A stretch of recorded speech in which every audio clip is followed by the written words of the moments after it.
What's up guys, my name's Brandon and Apple has just released the first public beta for iOS 17. And in this video, I'm going to show you how to install the beta on your iPhone or iPad completely free. And if you are currently running the developer beta of iOS 17, you might want to switch over to the public beta. And I'm going to explain why you might want to do that and also how to do that in this video. All right, let's get to it. So first things first, iOS 17 is compatible with these devices that you see on the screen now. So the iPhone XS and later, so iPhone 8 and iPhone 10 are eliminated, and you can see the currently supported iPads for iPadOS 17. So once you've confirmed that your device is compatible with iOS 17 or iPadOS 17, what you want to do is go into your settings, go to your iCloud section, go to iCloud, and then go down to iCloud Backup. And from here, you want to make a backup of your data. So tap on backup now, and this is going to ensure that you have the latest data on your device backed up in iCloud. And keep in mind, if you do decide at some point in the future to downgrade back to iOS 16 from iOS 17,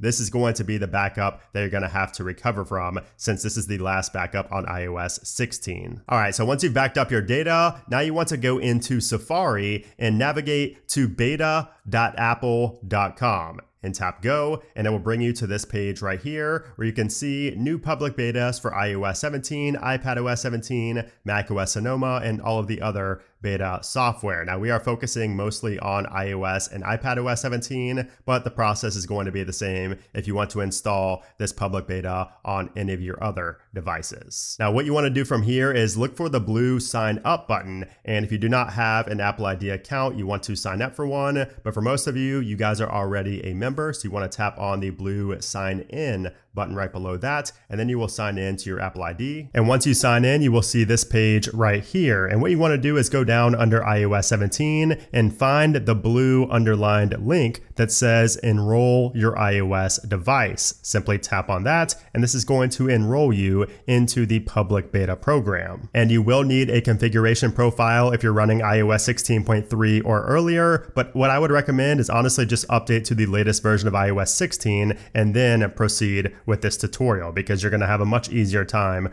with updating to the iOS 17 public beta if you're on 16.4 or later. Once you've signed up on beta.apple.com, just go into your settings, go to General, Software Updates, and then you might need to go into Beta Updates and select iOS 17 public beta if it is not selected already. Once you select that, go back and you should see the iOS 17 public beta updates populate right here. And depending on what device you're coming from, this update could be pretty large. So it's 6.25 gigabytes on this device, which is coming from 16.5.1. So you can expect to see a pretty large update here. So just beware and make sure you have enough storage space available. So as your iOS 17 public beta software is downloading, there are a couple of things you need to be aware of. And the first thing is that there will be bugs. This is a beta after all. Even though it's a public beta and not a developer beta, it's still a beta at the end of the day. So there are going to be bugs. And if you don't like bugs, you may not want to download the public beta yet. You may want to wait until a later point in time, because there will be issues with the UI,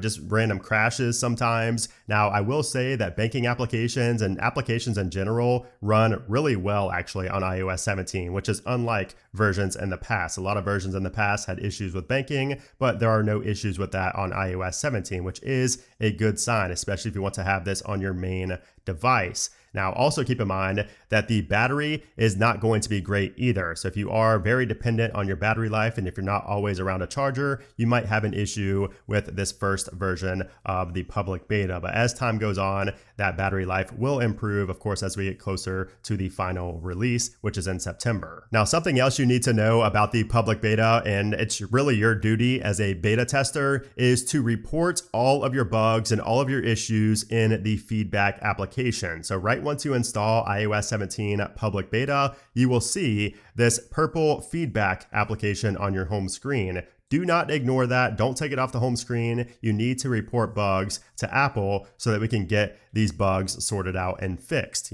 Complaining in the comment section and on Twitter and threads is fine, but this is how you're going to get, the best way of getting these bugs resolved is through that feedback app. Now, if you want to see all of the new features and changes in iOS 17, I did do a very extensive video on that, and that is found up in the cards and down in the description below. That should get you started off on the right foot with iOS 17. So now let's answer the question that a lot of you have asked me recently, and that is, should you switch over from the developer beta to the public beta? And if I wanted to, how do I do that? So let's first answer with how you actually do that. So if you go into your settings and then go to general and then software updates, and then tap on, wait for this to load, and then tap on beta updates. And from here, you will see iOS 17 public beta has populated in addition to the developer beta. And to switch over to the public beta, all you need to do is simply tap on iOS 17 public beta, and now you will only get the public beta releases and not the developer beta releases. You can always switch back if you want to, but that is how you can do it. You could also turn beta updates completely off if you would like, which I would not recommend. Okay, so now that you know how easy it is to switch over from a developer to a public beta, should you actually do it? And I would say it depends. So first off, if you're using a test device, I would probably just stay on the developer beta because you will get the betas at least a day ahead of the public beta testers. Now, the downside with that, of course, and this is mainly aimed at those trying to install this on their main device, is that developer betas are going to have the issues. You're going to have the potential major issues that public beta testers would never run into, because since Apple releases the public beta after the developer beta, the developer beta testers are basically the guinea pigs. Like if there's a major issue, they're going to learn from that and switch up the build number and then push it out to public beta testers so they don't have to go through that major issue or that major crash, whatever it may be. But as far as the performance, the battery life, or features or anything like that goes, you're going to have the same on both developer beta and public beta. There is no difference at all. And like I said, most of the time, the build number is the same. They're going to be the exact same build. Public beta just comes out a little bit after the developer beta, so Apple can make sure there are no major issues. As far as me personally, I will be switching over from the developer beta to the public beta only because I rely on my phone for pretty much everything, especially really important things like emails and, texts and things like that. I cannot afford to have a major issue come up in like beta 5 or beta 6 that causes me to get behind or, not get a notification or something like that. I cannot afford that, which is why I will be switching over to the public beta to avoid any potential catastrophic issues that may occur in the developer beta. Now, it's not very likely for that to happen, but again, it's my main device. I use it for work. I need that to be as stable as possible, and that's why I will personally be switching over from the developer beta to the public beta for iOS 17. So there you have it. That is how you can install iOS 17 public beta on your device for free. I've been loving iOS 17 so far. Battery life is not great, but the feature set and everything else seems to be pretty solid, and I think this is a pretty big update. It seemed very small at the Worldwide Developers Conference, but if you watch my video showing all the features and changes, you would know this update is pretty large. But anyways, guys, I hope you enjoyed this video. If you found it useful, I would appreciate if you gave it a thumbs up. Also, make sure to subscribe for a lot more iOS 17 coverage coming over the next few months. But anyways, guys, thanks again for watching, and I'll see you soon.